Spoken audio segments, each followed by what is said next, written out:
जय श्री कृष्ण दोस्तों, राधे राधे। नमस्कार मेरे प्रिय मित्रों, स्वागत है आप सभी मित्रों का हमारे चैनल हमारी आस्था पर। दोस्तों, एक बार सच्ची श्रद्धा से कमेंट पर जय महाकाल जरूर लिखे। बाबा महाकाल आप सभी मित्र बंधुओं पर अपनी कृपा दृष्टि हमेशा बनाए रखे। दोस्तों, माता लक्ष्मी क्षीर सागर में भगवान विष्णु के पैर दबा रही थी और पैर दबाते दबाते भगवान विष्णु से प्रश्न पूछती है कि प्रभु, कौन सा काम स्त्री अपने पति से पहले करना चाहती है और कौन सी चीज औरत अपने पति को मरते दम तक नहीं देती, फिर चाहे औरत को कितना भी खुश कर लो, वह अपने पीछे की एक चीज किसी भी मर्द को नहीं देती। दोस्तों, आज की यह रहस्यमय कहानी आपको बहुत कुछ सिखाने वाली है। आपको इस कहानी से पता चलेगा कि स्त्री कौन सी चीज अपने पति को नहीं देती है और कौन सा काम वह पति से पहले करना चाहती है। प्रिय दर्शकों, आगे माता लक्ष्मी कहती है कि प्रभु, देखा जाए तो विवाह होने के बाद एक स्त्री पूर्ण रूप से पति को समर्पित हो जाती है और स्त्री की हर एक चीज पर पुरुष का अधिकार होता है और पुरुष की भी हर चीज पर स्त्री का अधिकार होता है। प्रभु, परंतु ऐसी क्या चीज है जो स्त्री मरते दम तक पति को नहीं देती, और ऐसा कौन सा काम है जो स्त्री पति से पहले करना चाहती है? दर्शकों, माता लक्ष्मी कहती है, हे प्रभु, मुझे यह बताइए, एक स्त्री और पुरुष का रिश्ता प्रेम, विश्वास, त्याग और समर्पण से बनता है। यदि इनमें किसी चीज का अभाव रहता है तो रिश्ते की नींव कमजोर पड़ जाती है। कई बार तो इनके अभाव के चलते रिश्ता टूट भी जाता है। कहते हैं, इसमें कपट के लिए कोई स्थान नहीं है। अगर स्त्री पुरुष के बीच कपट आ जाता है तो रिश्ता टूटने की कगार पर पहुंच जाता है, और जहां प्रेम और विश्वास होता है वही गृहस्थ जीवन खुशहाल होता है, और जहां झूठ और कपट का लेस मात्र भी अंश होता है वहां गृहस्थ जीवन कल्लाह और क्लेशों से भरा होता है। वहां पति और पत्नी के रिश्तों में कोई मजबूती नहीं रहती। इसलिए प्रभु, मैं यह जानना चाहती हूं कि स्त्री कौन सी चीज अपने पति को मरते दम तक नहीं देती और कौन सा काम वह पति से पहले करना चाहती है, जबकि हर काम में स्त्री अपने पति को ही आगे रखती है। फिर ऐसा कौन सा काम है जो वह पति से भी पहले करना चाहती हैं? दर्शक बंधुओं, माता लक्ष्मी के दोनों प्रश्नों को सुनकर भगवान विष्णु मुस्कुराते हुए बोले, हे देवी, जिन प्रश्नों के उत्तर तुम जानना चाहती हो उनके जवाब मैं तुम्हें एक कहानी के माध्यम से सुनाता हूं, और इस कहानी को बड़े ही ध्यान से सुनना। दर्शकों, भगवान विष्णु कहते हैं, लक्ष्मी, धरती पर एक बड़ा ही सुंदर नगर था। उस नगर के राजा के बेटे का विवाह होने वाला था। राजा के महलों को, नगर की गलियों को फूलों से, रंगों से सजाया जा रहा था। उधर राजकुमार का विवाह जिस कन्या से होने वाला था वह बहुत ही रूपवान थी। राजकुमार अपने कक्ष में लेटा हुआ राजकुमारी के बारे में सोच रहा था। सोचते सोचते अचानक से उसके मन में राजकुमारी से मिलने की इच्छा जागृत हो उठी। वह उसी क्षण राजकुमारी के पास जाना चाहता था और उसने एक योजना बनाई और सबसे छुपते छुपाते महल से निकल चला। अस्तबल से एक घोड़ा लिया और घोड़े पर सवार होकर राजकुमारी से मिलने के लिए चल दिया। चलते चलते जब वह एक जंगल के रास्ते से गुजरा तो वहां उसे बहुत जोर से प्यास लगने लगी। अब तो राजकुमार पानी की तलाश में इधर उधर भटकने लगा और कोई जलाशय दिखाई नहीं दे रहा था। यदि कहीं कोई नदी या तालाब मिल भी जाता तो उसमें पानी नजर नहीं आता। इस प्रकार प्यास से व्याकुल होकर राजकुमार एक झोपड़ी के पास पहुंचा और वही पास में ही एक कुआं दिखाई पड़ा। हे देवी, कुएं को देखकर उसे कुछ उम्मीद जागी और सोचा, शायद इस कुएं में पानी हो। राजकुमार ने जब कुएं में जाकर देखा तो सच में कुएं में पानी भरा था। पानी को देखकर उसकी प्यास और भी तीव्र हो उठी। अब तो उसने बिना कोई देर किए कुएं से जल निकाला और पानी पीने लगा। जब उसने पेट भरकर जल पी लिया तभी क्या देखता है कि उस झोपड़ी से एक बुढ़िया निकल कर आती है और वह बुढ़िया उस राजकुमार से कहने लगी, हे मुसाफिर, कहीं तुमने इस कुएं का पानी तो नहीं पी लिया? और यदि तुमने इस कुएं का जल पिया है तब तो तुमने बहुत बड़ी भूल कर दी है। यह कुआं एक ऋषि के द्वारा श्रापित है और इस कुएं का जल पीने वाला मनुष्य नरभक्षी बन जाता है। इसलिए आज से तुम भी रात होते ही नरभक्षी बन जाओगे और उस समय तुम्हारे पास जो मनुष्य आएगा तुम उसका भक्षण कर लोगे। उस समय तुम यह नहीं सोचोगे कि यह मेरी माता है, यह मेरे माता पिता है, यह मेरी पत्नी है या फिर ये मेरे भाई बहन है। उस समय तुम्हारे निकट दिखने वाला मनुष्य या पशु सिर्फ तुम्हारा भोजन होगा। दर्शक बंधुओं, उस बुढ़िया के मुख से श्राप की बात सुनकर राजकुमार बड़ा दुखी होने लगा और कहने लगा, माता श्री, तब तो मैंने इस कुएं का जल पीकर घोर अनर्थ कर डाला है। ऐसे तो मैं न जाने कितने मनुष्य को हर रोज अपना आहार बनाऊंगा, जिसमें मेरे अपने भी शामिल हो सकते हैं। दर्शकों, राजकुमार विनती कर बोला, हे माई, क्या इस श्राप से मुक्त होने का कोई उपाय नहीं है? यदि नहीं है तो मैं अपने आप को ही खत्म कर लूंगा, जिससे मैं किसी दूसरे को मारकर अपना भोजन बनाऊं। दर्शकों, तब बूढ़ी माई कहती हैं, बेटा, श्राप से मुक्ति होने का उपाय तो है, यदि आप कर सको तो। तब राजकुमार बोला, हे माई, श्राप मुक्त होने के लिए मैं काल से भी लड़ जाऊंगा, तुम बताओ तो सही। दर्शकों, तब बुढ़िया कहती है, बेटा, यहां से कुछ मील दूरी पर एक ऊंचा सा पहाड़ है और उस पहाड़ पर हरे भरे पेड़ पौधों से भरा हुआ जंगल है। उसी पहाड़ पर एक कायाकल्प नाम की जड़ी बूटी है। यदि तुम उस बूटी का रस निकाल कर पिलोगे तो तुम इस भयंकर श्राप से मुक्त हो सकते हो। लेकिन इतना ध्यान रखना, रात होने पर तुम किसी एकांत स्थान पर जाकर छुप जाना। यदि आप कहीं मनुष्यों की बस्ती में चले गए तो ना जाने कितने निर्दोष मनुष्य तुम्हारा आहार बन जाएंगे। मित्रों, राजकुमार ने कहा, ठीक है माई, मैं इस बात को भली भांति ध्यान रखूंगा। इतना कहकर राजकुमार उस कायाकल्प औषधि को ढूंढने के लिए चल दिया।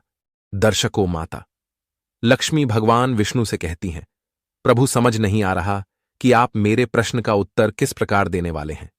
तभी भगवान विष्णु कहते हैं, देवी, धैर्य रखिए, आपको अपने प्रश्न के जवाब इसी कहानी में मिलने वाले हैं। आप बस इस कहानी को ध्यान से सुनते जाइए। दर्शक बंधुओं, उधर वह राजकुमार बड़ा ही चिंतित होता हुआ उस पर्वत की ओर बढ़ता जा रहा था। औषधि वाला पर्वत वहां से काफी दूर था और इधर अंधेरा भी हो चला था। राजकुमार ने सोचा कि अब आगे का रास्ता मैं कल सुबह सूर्य निकलने के बाद तय करूंगा। पहले मैं किसी निर्जन स्थान पर जाकर रात गुजार लेता हूं। यदि मैं नरभक्षी बन गया तो मेरे द्वारा निर्दोष लोगों की जान चली जाएगी। मित्रों, राजकुमार अब राजकुमारी से मिलने का विचार तो त्याग ही चुका था, क्योंकि वह जानता था कि इस दशा में राजकुमारी से मिलना भी उसके लिए हितकर नहीं है। वह राजकुमार गांव और नगरों को बचाता हुआ जंगल की ओर चला गया, जहां किसी मनुष्य के आने जाने का मार्ग नहीं था, और उसने अपने आप को एक पर्वत की गुफा में बंद कर लिया। इधर काफी रात हो चुकी थी और वह राजकुमार नरभक्षी के रूप में परिवर्तित होने वाला ही था। इधर दर्शकों, राजकुमार ने अपने आप को जिस गुफा में छुपाया था, उसी गुफा में एक बड़ा ही खूंखार भेड़िया रहता था, और वह भेड़िया आए दिन लोगों की जान लेता रहता था। चारों तरफ लोगों के मन में उस भेड़ियों को देखकर दशहत बनी हुई थी। इधर क्या हुआ, जब वह राजकुमार गुफा के अंदर पहुंचा तो उसे वह खूंखार भेड़िया गुफा के अंदर बैठा मिला। उस भेड़िए ने राजकुमार को देखा तो मन में बड़ा खुश हुआ कि आज तो घर बैठे ही भोजन चलकर आ गया। भेड़िया गुड़ता हुआ उस राजकुमार की ओर झपटकर उसे खाने वाला ही था कि इतने में राजकुमार पर उस श्राप का असर होने लगा, और पल भर में ही वह मनुष्य से नरभक्षी पिशाच के रूप में बदल गया। भेड़िए ने देखा कि यह तो कोई मुझसे भी अधिक खूंखार जानवर है, और वह एकदम से डर गया और अपने आप को छुपाने के लिए जगह ढूंढने लगा। नरभक्षी राजकुमार भी भेड़िया को देखकर उसके ऊपर टूट पड़ा, और थोड़ी ही देर में वह भेड़िए को मारकर खा जाता है। प्रिय दर्शक बंधुओं, इस प्रकार राजकुमार ने नरभक्षी के रूप में रात उस गुफा में बिताई, और सुबह होते ही वह अपने असली रूप में आ गया। राजकुमार गुफा से निकलकर आगे का रास्ता तय करने लगा। तभी गांव के कुछ लोगों ने देखा कि यह नवयुवक तो उस दिशा से आ रहा है जिस दिशा में वह आदमखोर भेड़िया रहता है। लोगों को उसे जीवित देखकर बड़ा आश्चर्य हुआ, और सब लोग पूछने लगे कि अरे भैया, तुम कौन हो और इधर कहां से आ रहे हो? इधर तो एक बड़ा ही खूंखार भेड़िया रहता है और जो लोगों को मारकर खा जाता है, तुम भला जीवित कैसे बचाए? तब राजकुमार ने बताया, अरे भाई, मुझे किस बात का भय लगता? जिस भेड़िया की आप बात कर रहे हो वह तो उस गुफा के द्वार पर मरा पड़ा है और मैंने उसे मार डाला है। राजकुमार की बात सुनकर गांव वालों को बड़ा आश्चर्य हुआ, और वह सब इस बात की पड़ताल करने के लिए गुफा के पास गए तो देखा कि सचमुच वो भेड़िया मरा पड़ा था। ये देखकर लोगों के मन में भेड़िया को लेकर जो दशहत थी वह खत्म हो गई और पूरे राज्य में इस बात की खबर फैल गई कि एक सामान्य पुरुष ने उस भेड़िए को मार डाला है। दर्शकों, जब यह खबर वहां के राजा को पता चली तो वह राजा राजकुमार को मिलने के लिए अपने महल में बुलाता है और उससे कहता है, हे वीर युवक, तुमने उस भेड़िए को मारकर हमारी राज्य की प्रजा को निर्भय कर दिया है, इसलिए मैं तुम्हारी वीरता और साहस का कायल हो गया हूं। तुमने मुझे बहुत बड़ी प्रसन्नता दी है। इस खुशी में मैं तुम्हें एक उड़न खटोला भेंट करता हूं। यह उड़न खटोला तुम्हें पल भर में यहां से वहां पहुंचा सकता है। दर्शकों, राजा से उड़न खटोला पाकर राजकुमार भी बड़ा खुश होता है और सोचने लगता है, यह तो बड़ा अच्छा हुआ। अब मैं इसी उड़न खटोले पर बैठकर उस पर्वत पर आसानी से पहुंच जाऊंगा। दर्शकों, राजकुमार ने वैसा ही किया। वह उस जादुई उड़न खटोले पर सवार हुआ और उस पर्वत पर जा पहुंचा। वहां पहुंचकर उसने देखा कि वहां कायाकल्प नाम की अनेक जड़ी बूटियां चमक रही थीं और जो बार बार अपना रूप बदल रही थीं। बूढ़ी माई ने उसे पहले ही बता दिया था कि जो बूटी अपना रंग रूप बदलती दिखाई दे, उसी का रस निकालकर पी लेना। राजकुमार ने बिना समय गंवाए कायाकल्प बूटी का रस निकालकर पी लिया, क्योंकि इधर शाम होने वाली थी। राजकुमार अब निरोगी हो चुका था और अब राजकुमार ने क्या किया कि वह उस उड़न खटोले पर बैठकर अपनी राजकुमारी के नगर को चला आया और वहां पहुंचकर वह अपनी राजकुमारी से मिलता है और राजकुमारी भी अपने राजकुमार से मिलकर बड़ा प्रश्न होती है। इधर राजकुमार ने अपने नगर में खबर भिजवा दी कि आप बारात लेकर आइए, मैं अपने ससुराल पहुंच चुका हूं। इधर राजकुमार की बारात आती है और अगले दिन उसका राजकुमारी के साथ बड़ी धूमधाम के साथ विवाह हो जाता है और वह अपने नगर को वापस लौट आते हैं। दर्शकों, दोनों बड़े आनंद के साथ रहने लगते हैं और कुछ दिनों बाद राजकुमार के घर में एक पुत्र का जन्म होता है। पुत्र की खुशी में राज परिवार में जश्न मनाया गया, प्रजा में मिठाइयां बांटी गईं। इधर माता लक्ष्मी ने भगवान विष्णु से पूछा कि प्रभु, आपकी लीला मेरे समझ में नहीं आई। एक प्रश्न का उत्तर बताने के लिए आपने मुझे एक राजकुमार की पूरी कहानी सुना दी, लेकिन उत्तर अभी तक नहीं मिला। तब भगवान विष्णु कहते हैं, देवी, अब बहुत ही जल्द तुम्हारे प्रश्न का उत्तर मिलने वाला है। फिर क्या हुआ? एक दिन उस राजकुमार के राज्य पर शत्रु देश ने आक्रमण कर दिया। तब राजकुमार अपने दुश्मनों से लड़ने युद्ध में जाता है।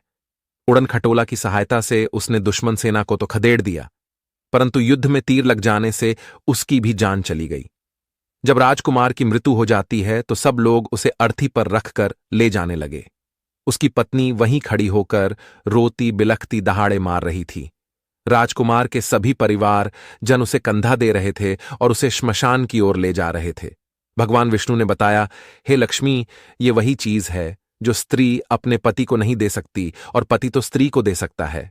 हमारे धर्म की यही परंपरा है। पति के मरने के बाद स्त्री उसे कंधा नहीं दे सकती और ना ही उसे श्मशान में साथ ले जा सकता है।